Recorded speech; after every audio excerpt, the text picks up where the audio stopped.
আসসালামু আলাইকুম। সন্ধে ৭টা, বাংলাদেশ বেতার খুলনা। খবর পড়ছি ইরামণি মণ্ডল।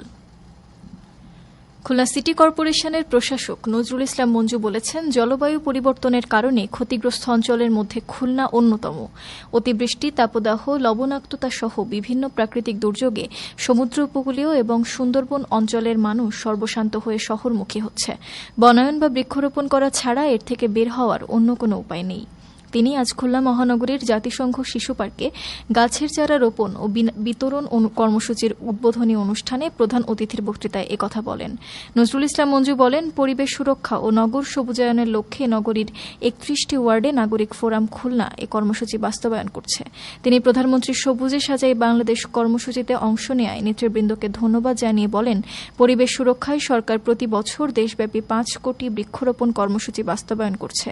জেলা প্রশাসক সরকারের কর্মসূচির সাথে সংহতি জানিয়ে নিজ নিজ বসতবাড়ির চারপাশ সবুজায়ন ও পরিচ্ছন্ন রাখার জন্য নগরবাসীর প্রতি আহ্বান জানান।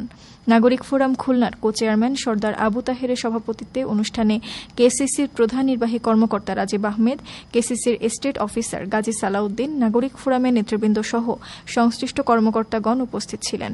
পরে জেলা প্রশাসক ১৬ থেকে ৩১ নং ওয়ার্ড এলাকায় বৃক্ষরোপণের লক্ষ্যে নাগরিক ফোরামের ওয়ার্ড কমিটির মধ্যে ৫০০ গাছের চারা হস্তান্তর করেন এবং জাতিসংঘ শিশু পার্কে একটি গাছের চারা রোপণ করেন।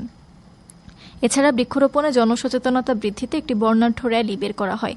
এর আগে প্রশাসক নজরুল ইসলাম মঞ্জু দৌলতপুর থানাধীন মধ্যডাঙ্গা দারুল উলুম হাফিজিয়া মাদ্রাসা ও মধ্যডাঙ্গা মাধ্যমিক বিদ্যালয় সহ মধ্যডাঙ্গা মেইন রোড ও বকুলতলা মোড়ের পানি নিষ্কাশন, বর্জ্য ব্যবস্থাপনা, মশক নিধন ও বৃক্ষরোপণ কার্যক্রম পরিদর্শন করেন। Constitutional and Legal Reforms as Guarantees of Non-Recurrence in Transitional Justice শীর্ষক জাতীয় সেমিনার আজ খুলনা বিশ্ববিদ্যালয়ের সাংবাদিক লিয়াকত আলী মিলনায়তনে অনুষ্ঠিত হয়। সেমিনারের প্রথম সেশনে international and comparative standards on non recurrence বিষয়ে আলোচনা করা হয়। কিনোট স্পিকার ট্রান্সপারেন্সি ইন্টারন্যাশনাল বাংলাদেশের টিআইবি নির্বাহী পরিচালক এবং অন্তর্বর্তী সরকারের দুর্নীতি দমন সংস্কার কমিশনের চেয়ারম্যান ড ইফতেখারুজ্জামান সেমিনারে গ্যারান্টিস of non recurrence in transitional justice in Bangladesh শীর্ষক মূল প্রবন্ধ উপস্থাপন করেন। বিশ্ববিদ্যালয়ের আইন ডিসিপ্লিনের প্রধান পুনম চক্রবর্তীর সভাপতিত্বে OACHR বাংলাদেশের মানবাধিকার কর্মকর্তা মোহাম্মদ জাহিদ হাসান, আইন স্কুলের ডিন প্রফেসর ড মোহাম্মদ নাসিফ আহসান সহ বিভিন্ন ডিসিপ্লিনের প্রধান সহ শিক্ষক, শিক্ষার্থী ও বিভিন্ন প্রতিষ্ঠানের প্রতিনিধিরা সেমিনারে অংশগ্রহণ করেন। পদ্মা নদীর ভাঙন থেকে বসতভিটা ও কৃষিজমি রক্ষায় জিও ব্যাগ ফেলা কার্যক্রম আজ কুষ্টিয়ার ভেড়ামারা উপজেলার জুনিয়াদহ ইউনিয়নের ফয়জুল্লাপুর গ্রামে পদ্মা নদীতে শুরু হয়েছে। সংসদ সদস্য আব্দুল গফুর প্রধান অতিথি হিসেবে এর কার্যক্রমের উদ্বোধন করেন। পানি উন্নয়ন বোর্ডের সংশ্লিষ্ট কর্মকর্তা, উপজেলা প্রশাসনের কর্মকর্তাবৃন্দ ও উপজেলা জামায়াতে ইসলামী নেতৃবৃন্দ সহ গণ্যমান্য ব্যক্তিবর্গ এ সময় উপস্থিত ছিলেন। এ কার্যক্রমের আওতায় নদীর ৪০ মিটার এলাকায় ৬,০০০ জিও ব্যাগ এবং ২৩৫টি জিও টিউব ফেলা হবে। নারী ও শিশু নির্যাতন প্রতিরোধ কমিটির এক সভা আজ মাগুরার শালিখা উপজেলা নির্বাহী কর্মকর্তা সম্মেলন কক্ষে অনুষ্ঠিত হয়। সভায় নারীর প্রতি সহিংসতা, বাল্য বিয়ে, যৌতুক, সন্ত্রাস, জঙ্গিবাদ ও মাদক প্রতিরোধে বিস্তারিত আলোচনা করা হয়। এছাড়া শিশু নির্যাতন ও পাচার রোধে কিছু কার্যকরী সিদ্ধান্ত এতে গৃহীত হয়।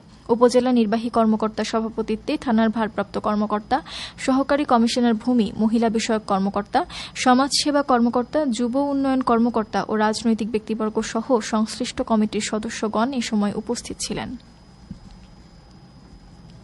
বাংলা কিউআর ব্যবহার করে নগদবিহীন লেনদেনে সাধারণ গ্রাহক ও ব্যবসায়ীদের উৎসাহিত করার লক্ষ্যে ক্যাশলেস কুষ্টিয়া ক্যাম্পেইন আজ কুষ্টিয়া শহরের পৌর মার্কেট চত্বরে অনুষ্ঠিত হয়। বাংলাদেশ ব্যাংক রাজশাহী অঞ্চলের অতিরিক্ত পরিচালক AKM আমিরুল ইসলাম এতে প্রধান অতিথি ছিলেন। ক্যাম্পেইনে বাংলা কিউআর ব্যবহার করে সহজ, দ্রুত ও নিরাপদ ডিজিটাল লেনদেনের বিভিন্ন দিক তুলে ধরা হয়। যশোরে অর্ধশত শিক্ষার্থীর মাঝে স্কুল ড্রেস, ব্যাগ ও নগদ অর্থসহ কারিগরি শিক্ষার্থীদের উপবৃত্তি ও 2 জন দরিদ্র নারী ও পুরুষের মাঝে ভ্যানগাড়ি, বাদাম ও ব্যাগ তৈরির উপকরণ আজ বিতরণ করা হয়। জেলা পরিষদের প্রশাসক মোহাম্মদ দেলওয়ার হোসেন খান খোকন শহরের রেলগেট আদর্শ প্রাথমিক বিদ্যালয় হলরুমে আয়োজিত এক অনুষ্ঠানে প্রধান অতিথি হিসেবে এসব সামগ্রী বিতরণ করেন। একটি বেসরকারি সংস্থা আয়োজিত এই অনুষ্ঠানে এই সংস্থার সভাপতি ও বিদ্যালয়ের প্রধান শিক্ষক সহ গণ্যমান্য ব্যক্তিবর্গ উপস্থিত ছিলেন। গণসচেতনতা সৃষ্টি, সততা চর্চা, শিক্ষার্থীদের উদ্বুদ্ধ করার লক্ষ্যে 3 দিনব্যাপী দুর্নীতি প্রতিরোধ বিষয়ক রচনা ও বিতর্ক প্রতিযোগিতা সমাপনী ও পুরস্কার বিতরণী অনুষ্ঠান আজ সাতক্ষীরার শ্যামনগর নকিপুর পাইলট মাধ্যমিক বালিকা বিদ্যালয় প্রাঙ্গণে অনুষ্ঠিত হয়। উপজেলা নির্বাহী কর্মকর্তা প্রধান অতিথি হিসেবে বিজয়ীদের মধ্যে পুরস্কার বিতরণ করেন। সবশেষে আবহাওয়া। আজ রাত 1টা পর্যন্ত পূর্বাভাসে বলা হয়েছে খুলনা, যশোর, কুষ্টিয়া, রাজশাহী, রংপুর, পাবনা, বগুড়া, টাঙ্গাইল, ময়মনসিংহ, ঢাকা, ফরিদপুর, মাদারীপুর, বরিশাল, পটুয়াখালী, নোয়াখালী, কুমিল্লা, চট্টগ্রাম ও কক্সবাজার অঞ্চলে দক্ষিণ অথবা দক্ষিণ পশ্চিম দিক থেকে অস্থায়ীভাবে ঘণ্টায় 45 থেকে 60 কিলোমিটার বেগে দমকা অথবা ঝোড়ো হাওয়া বয়ে যেতে পারে। সেই সঙ্গে বৃষ্টি অথবা বজ্রসহ বৃষ্টিপাতের সম্ভাবনা রয়েছে। এসব এলাকা নদী বন্দর সমূহকে 1 নম্বর সতর্ক সংকেত দেখাতে বলা হয়েছে। খবর শেষ হলো। আমাদের পরবর্তী খবর প্রচারিত হবে আগামীকাল সকাল 8টা 10 মিনিটে বাংলায়।